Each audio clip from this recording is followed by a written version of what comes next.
Hey, what's up, everybody? Welcome back to another episode of the Real Heroes Show. You got Cory and Nick with you here as always, and What's up? this week's season finale of Loki, which we won't spoil too much in this episode. It introduced what could be the next big bad for the MCU moving forward, and it got us thinking. You know, up until this point, what are the best Marvel villains that we've seen on screen? So, in this video, we're both going to share our top 5 villains. You know, we're not holding this just to the MCU. Fox X-Men universe, Sony Spider-Man stuff is on the table, Netflix universe, it's all there. We have not shared our top 5 with each other yet, so we're going to do that as we go along, which will be fun. And if you stick around to the end, we're going to share a bonus list of the top 5 villains that should be on this list, but are not because Marvel screwed the pooch on them in some way, shape, or form. So, Nick, how you doing? Your post Loki finale, still feeling good about it? Yeah, I've been thinking about it all day yesterday and talking about it with pretty much everyone. You know, either asking people if they've seen it or people have asked me, and I'm like, here's a link to our video with me giving a live reaction very, very early in the AM. You did. So, you know, I was committed. Yep. I've only done that twice. I actually got some positive feedback on the reaction stuff too, so we might have to. Yeah. Some of my friends texted me and they were like, the thing of Nick watching it and going crazy for it was pretty cool. So I was like, well, maybe we'll throw some more of that in. I'll have to do that more. So some late nights on some big premieres. So yeah, it was a lot of fun. I mean, you know, I think again, if a show has hype like that, and there's this, I want to say big expectation, it kind of provides a reason. I don't know, and obviously we didn't do it for WandaVision or Falcon and Winter Soldier, which again, we know how those ended, so I'm kind of glad in retrospect we didn't do that. Although filming our reactions to Ralph Boner would have been kind of fun. Yeah. Wait, what? His name is Boner? No way. But like, ha ha ha, and then going, oh no. But hey, you know, now I think Ralph Boner is just a variant of variant from the Fox universe. A Boner variant. He's he's a rock solid variant. Anyway, so let's dive right into this list. I'll be the gentleman here as the host, and I'll let you go first. So what's your number 5 on your list of top Marvel villains? My number 5, I've got Killmonger. Okay. Killmonger coming in number 5. My quick explanation would just be, I'm sure you could agree, but I think Michael B. Jordan did a great job as a villain, but I think the ramification of replacing and vying for the throne of T'Challa as the King of Wakanda, it was, you know, obviously played a big impact. It put things in jeopardy, it put things in perspective for T'Challa, and showed a little bit more about the family, and families can be tough and dysfunctional, and there was a hell of a lot of that in that movie. So but again, performance, the final fight at the end between between T'Challa and Killmonger was pretty cool too. So yeah, he's on my list. I won't say where, but yeah, his performance is killer. It actually does something for the main character other than just being a random villain to fight and then toss away. He does become the king. He's the one that kills Claw. It's great. So my number 5 is the Vulture from Spider-Man Homecoming. I loved Michael Keaton in that role. I thought that the whole idea of somebody who was down on their luck post Battle of New York that found a way to make it work and then was done dirty by the government and Tony Stark made for an interesting character motivation. And then the twist at the end when he ends up being Liz's father and they have that incredibly tense scene in the car where he pulls a gun on Peter and he's like, you know, you do this again, I'll kill you, whatever, blah, blah, blah. The CGI stuff where they fight or whatever is just whatever, but Keaton's work there is terrific, and he's a comic book lifer, man. He was Batman, he was in Birdman, which won all those Oscars, where he's basically a comic book character, and he's in Spider-Man universe, and he's coming back. He's going to be in the Flash movie as Batman again. So that's pretty cool stuff. So yeah, Vulture is my number 5. What is your number 4? Number 4, I have the Master of Magnetism, Magneto. Okay. And Which one? again, yeah, see, that's what I was sort of toying with because, okay.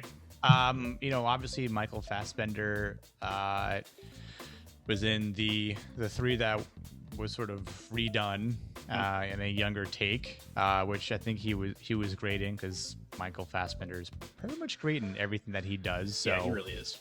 But I can't discredit Sir Ian McKellen, as the OG, and just, I mean, those early X-Men movies, with Hugh Jackman and Halle Berry, like, Sir Patrick Stewart. I mean, as Charles Xavier, I mean, those were great too. I think he obviously, pushed the X-Men to the limits, and was like, oh, you have adamantium claws that are metal. That's interesting. You can never harm me. Right. So again, like, I think he gave, in both renditions, he gave the X-Men a very difficult time. Yeah. And always propelled them and forced them to back off or do something in some way, shape, or form. So, he's always been a pretty big threat, and not to be trifled with. Yeah, for sure. And I love the Fassbender version, because you get to see him when he's kind of still, like, to a degree, friends with them. Right. But then there's, like, that scene on the beach in First Class where he kind of just nukes all those ships, and, like, you start to see the cracks in the armor, and the real Magneto starts to come out. It's pretty good stuff. Shout out to both those guys. Terrific work.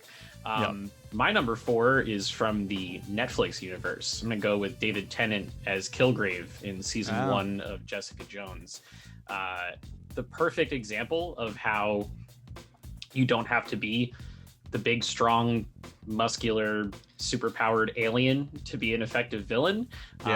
This guy is a total dick in every sense of the word, and his mind control, forcing people to do things that a normal human being would never do, like stick their hand down a garbage disposal, or stand outside and stare at a phone pole for the rest of your life, or do unspeakable things with women and all that. He's truly vile, and coming off of, most people, before seeing him in this, they remember him mostly for being the main character in Doctor Who for a couple seasons, and for a lot of people, he's their favorite rendition of that. To then go and be like one of the most evil people on Earth in a Netflix show was incredibly jarring, and showed a lot of Tennant's range. So for that reason, he's my number 4. Let's move right along. We're cooking at a good pace. We're getting close to our number 1s. What is your number 3? Number 3, I've got Hela at number 3. Okay. Kate Blanchett, been a big fan of her since Lord of the Rings, but Hela just killed it in Ragnarok. I mean, she killed a lot of people. All of Thor's buddies. Just the Warriors 3. Rip. Done. And then was like, hey, Scourge, played by none other than Mr. Billy Butcher himself from The Boys. I miss The Boys. Carl Urban. He's good at everything. Congratulations to The Boys, by the way. They got nominated for a bunch of Emmys. A ton of stuff. Best drama, all sorts of fun stuff. So that's awesome. That's the show that was the catalyst for us doing this whole thing. So special place in our hearts. Congratulations to those guys. Back to Helen.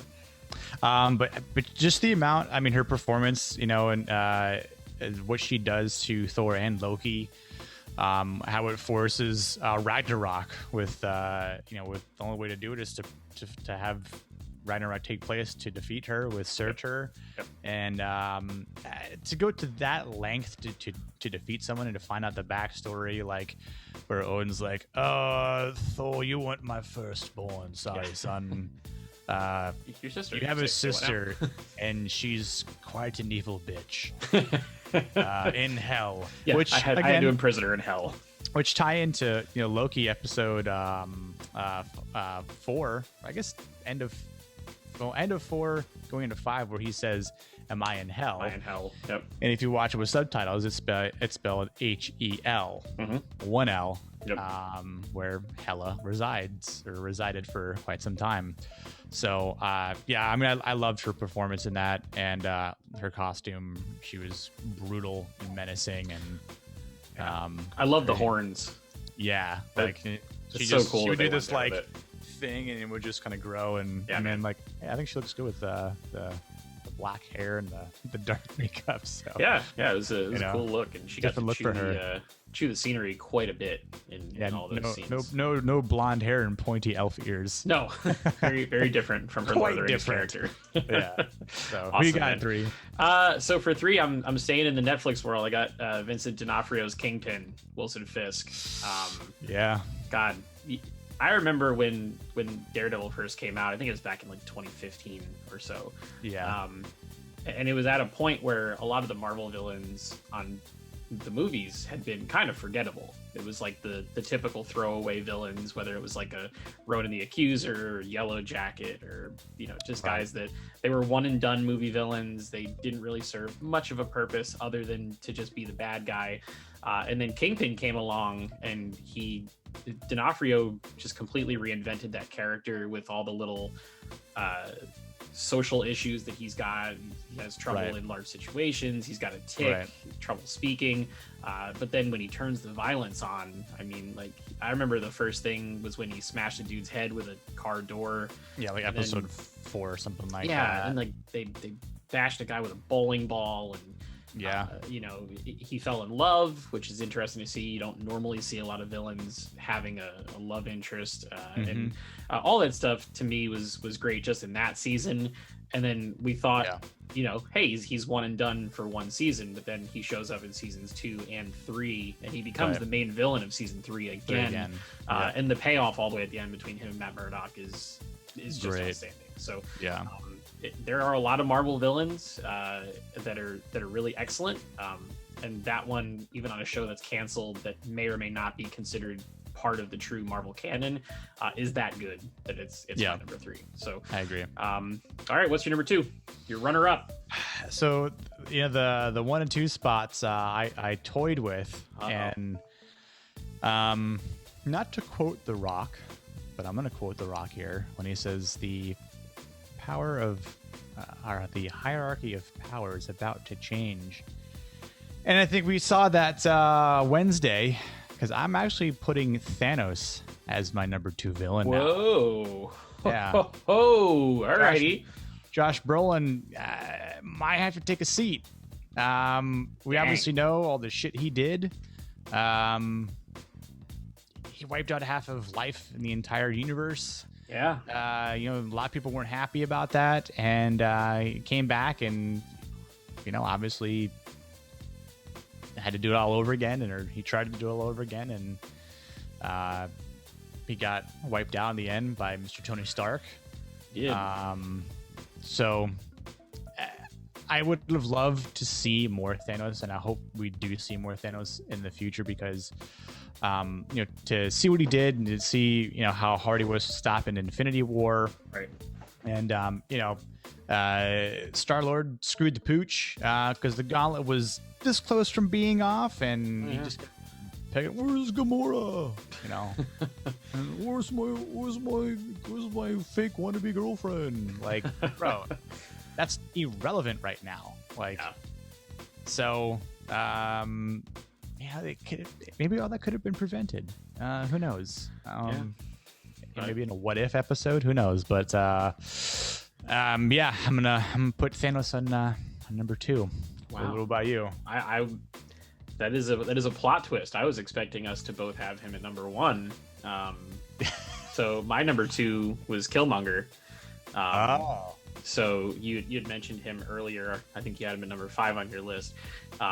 For me, it was funny because Black Panther came out the same year as Infinity War, and when Black Panther came out, I was like, shit, Killmonger is the best villain that the MCU has done so far. this is amazing. I am completely in love with everything about this, from the is this y'all's king to how he fights, the fact that he kills Claw, the shot of him walking to the throne that like it twists the camera from upside down to right side up, and just everything about his character I was just completely into. I thought it was so good. I thought he was a perfect foil for T'Challa for that movie, which absolutely, usually it's like the hero's here and the villain's like here, and they don't tend to get close to being evenly matched, but he was about as close to that as possible. And then it was like 2.5 months before he got unseated as the best Marvel villain in my opinion. But okay, so you didn't have Thanos at number 1. Who's your number 1? Got Kang. You're putting him in there already. See, okay. I'm putting him in here already because, again, spoilers. If you have not watched Loki, go watch Loki first before you even watch this part of our video. Then come back here. Pause here. The reason why I have Kang at number 1, and I know we only got to see about 25-ish minutes of Jonathan Majors portraying Kang. But it's what takes place at the end, what was his explanation of the 2 options he gives Sylvie, that just makes it so severe of literally what's happening. This is the gateway to everything that is coming in the next 3 phases, or maybe 2 phases, or 3 if including this phase 4. I believe this is how we're going to get the mutants. This is how we're going to get the Fantastic Four, and everyone else, Blade. I think everyone is going to be coming because of the multiversal impact that has now been unleashed because of the killing of He Who Remains. Okay. But I think, again, if he's supposed to be the big bad for the foreseeable future, I really hope that I'm not wrong about putting him at number 1, just so we can see the chaos that will ensue in every movie that he shows up in. I really hope that Ant-Man and the Wasp are like, we need to assemble because we are royally screwed here with what this guy is doing, and we can't stop him. My hope for that movie is that at the end of it, we immediately ask for a refund on that Kang, and we want the one from this episode of Loki back, because he's half of the terror that, or the one that Loki falls into the new timeline for, because obviously there's a giant statue built in his honor at the TVA. Right.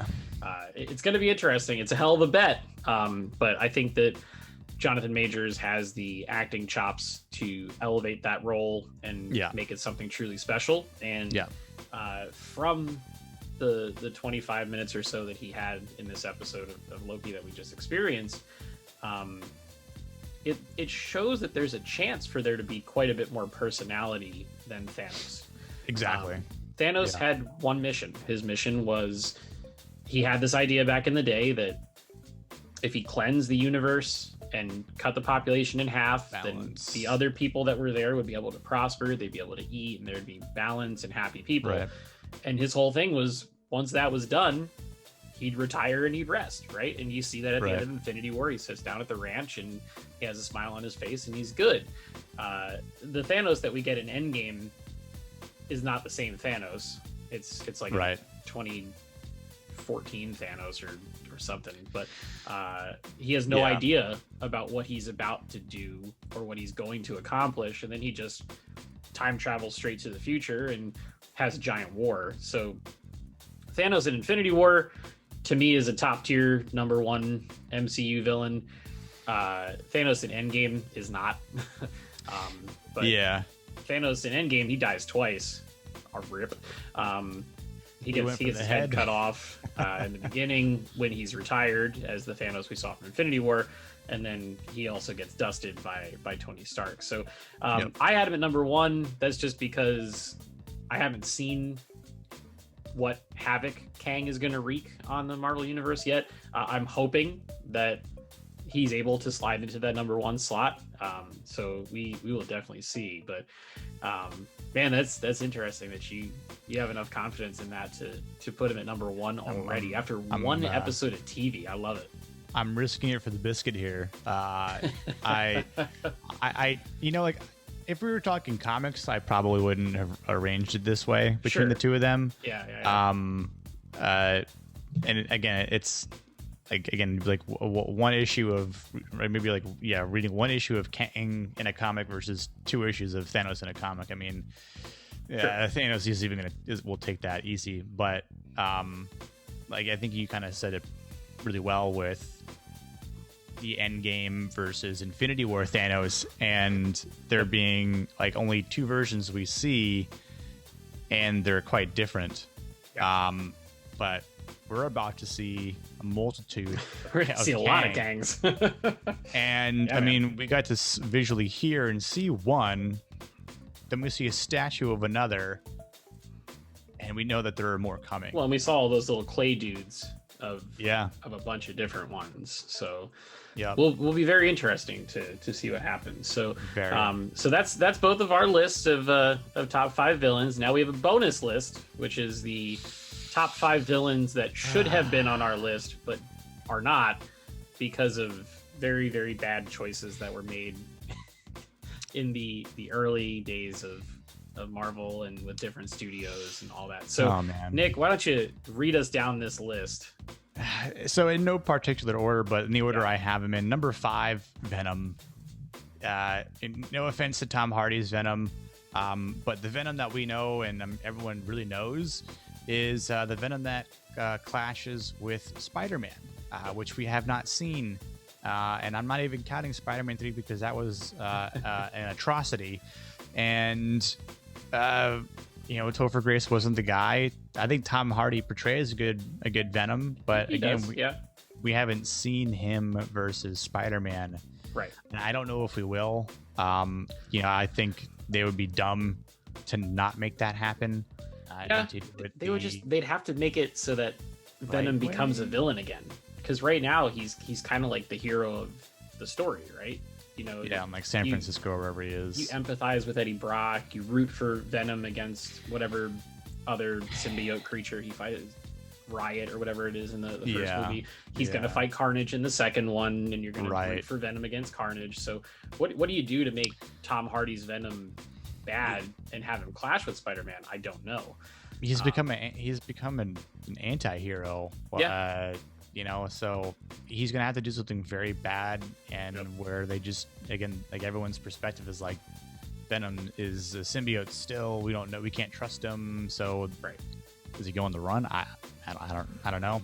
Yeah. And in regards to the Spider-Man 3 one, that the character is probably not going to be good when the director of the movie doesn't want to have him in it, and then the studio forces him because they say, no, the fans want to see Venom. That's what the fans really want. Sam Raimi did not have a plan for Venom. He wanted Sandman in that movie to be the main villain, and in that film, Sandman is the standout villain by a long shot. So kind of weird that they dropped the ball on that, but maybe someday in the future they'll get it right. Next, Galactus. Ugh. Galactus. And how do you like your clouds? Because I've seen personally more terrifying clouds from hurricanes here in Florida than I did in that movie. And he's supposed to eat worlds, and didn't. And what a bust. It was a flop. That was one of the reasons why that movie is terrible to begin with. But I had him at number 4. Goliath was a better cloud monster. Goliath was a much better menacing creature, being, whatever. 100%. Number 3, Victor Von Doom. Fingers crossed that they'll fix that one too.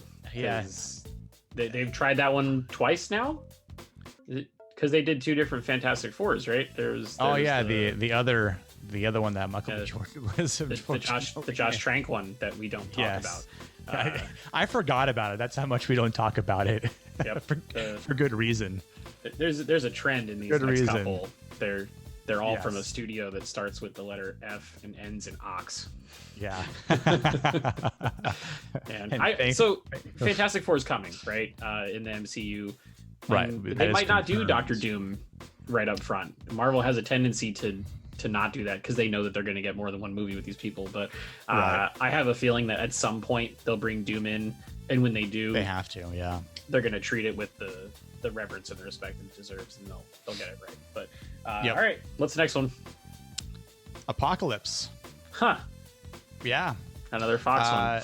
Another Fox one, which has so the actor who played Apocalypse will be portraying a different character in the MCU next year on Disney Plus. Yep, that's Oscar Isaac. He's playing Moon Knight. Oscar Isaac, yeah. So a remarkably bad decision on Fox's part to take an actor the caliber of Oscar Isaac and then to put what looks like 4 different layers of makeup and prosthetics over his face to the point where he's not recognizable anymore.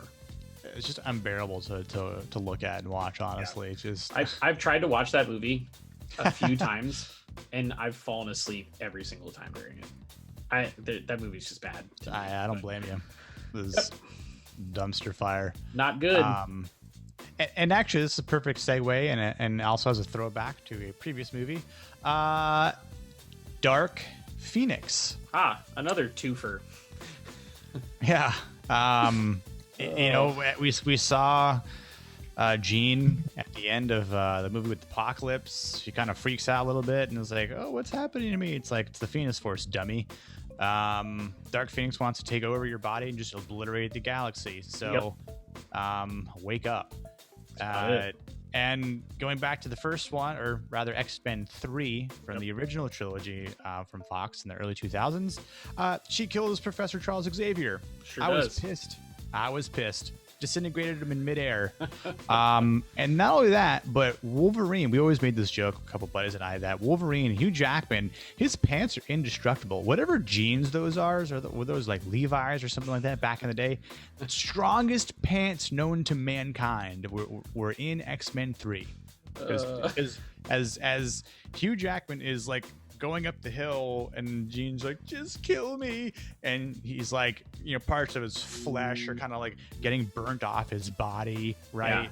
And they're quickly like regenerating. His jeans not even phased once, not a scratch.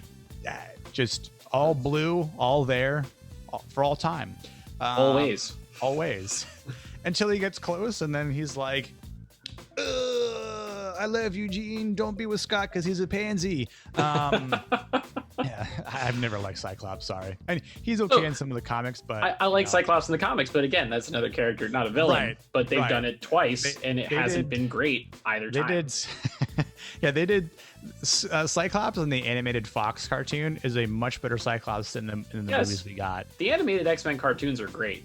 Oh God, yeah. With that infectious theme song. Good Lord, that'll last stuck in my head decades. Forever. Yeah. They didn't do it right. I mean, you know, like Dark Phoenix is a serious threat. Like a world ender type threat. It's a cosmic being that has, like, you know, I've seen, you know, lists that talk about, like, you know, and kind of what we're doing in the comics, though. You know, and Thanos is usually number 1, but Phoenix is usually in like top 3 to top 5. Sure. You know, just because there are only a few things that can defeat her. Right. And apparently Wolverine's claws are one of them. And I don't even remember how that last movie with Sophie Turner, I don't remember how she dies in that one, to be honest, because I've also just deleted that save file in my brain from that movie. So check this out. I never watched that movie. You didn't need to. I have comic book posters all over. I have an Infinity Gauntlet on my shelf. I did not see that movie in theaters. I did not watch it on iTunes. I have an 8-bit little thing that's on my desktop, along with Wolverine. And I usually have it posed like this, like he's stabbing her. I'm not even joking. That's how they were. That's how they're positioned. Great. Like I have some artwork, you know, and I collected the Jean comics. I mean, like, big fan. Yeah, but those movies just don't count. They don't. They don't. don't. And and again, I don't know, what viewers sort of thinking, or you as well, Corey. Like, I don't know if I'd ever want to see Dark Phoenix again in the movies, because it's like they've done it enough. It's like the same thing. I don't need to see Uncle Ben die again in Spider-Man, or I don't need to see Batman's parents get killed again. Like, like just do something move different. on. Be brave. Yeah, there's a lot more story to tell than the same damn thing you tried and failed twice. So 100%. It's unfortunate that those villains didn't make the cut, but I think we would have had to have made a top 10 at this point if they were. Because... And you know what? I think in 5 or 10 years time, this list will be different, and I think you'll see some of those characters maybe show up on our top 5 once Feige and his team that seem to, even their misses or hits. I'm hopeful that we'll get some really solid on-screen portrayals of those characters. But we've shared our thoughts. We'd love to hear from you guys. If you want to drop us a comment below and share with us your top 5 Marvel villains that have been portrayed on screen, and if you also want to LOL with us at the ones that didn't make the list because of how bad their movies were back in the day, that'd be fun too. So definitely drop us that comment. Let us know. If you want to support the channel, you can do so for free. All you have to do is like this video, subscribe to the channel, turn on your notifications, and share it with your friends. We will be back tomorrow with our episode review for this week's Bad Batch, which should be very exciting. Gets more Harrison Dula in there, hopefully. So stay tuned for that. And until next time, we will see you guys in the next video. Peace.